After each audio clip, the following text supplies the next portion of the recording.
The US dollar was retreating ahead of the Fed monetary policy meeting. The volatility is very likely to increase in the nearest future. Everything will depend on the actions and rhetoric of Jerome Powell and his team.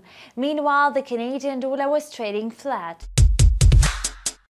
The market sentiment remains positive. Amid this optimism, the appetite for risk has increased. Traders still hope that the lingering US-China trade standoff will finally be resolved. According to Donald Trump, the negotiations are running smooth and ahead of schedule. The demand for risky assets is boosted by expectations of the monetary policy easing by the Federal Reserve. Lately, the Fed officials have been doing little to change the dovish expectations of market participants, so most analysts are anticipating the interest rate will be reduced.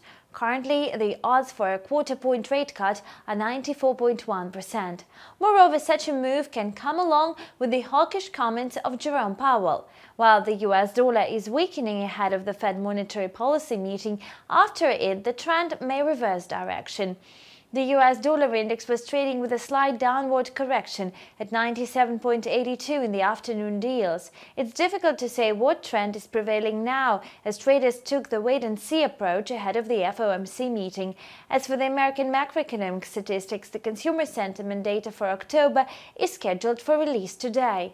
Meanwhile, the Canadian dollar lacked momentum. The US dollar versus the Canadian dollar pair was trading flat. The quotes were hovering near the strong support at 1.3.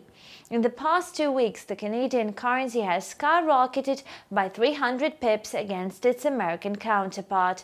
Tomorrow, the Bank of Canada will also hold a monetary policy meeting, so the support level can be broken amid this event.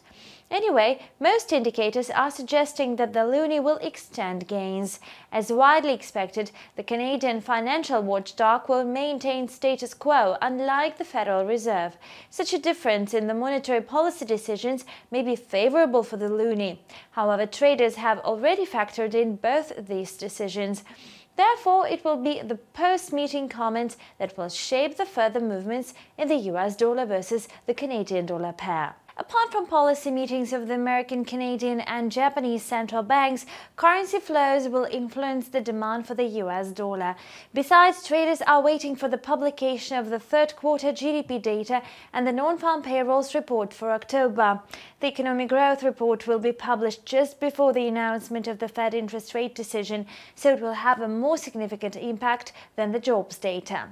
That's all for now. Thanks for watching and stay tuned.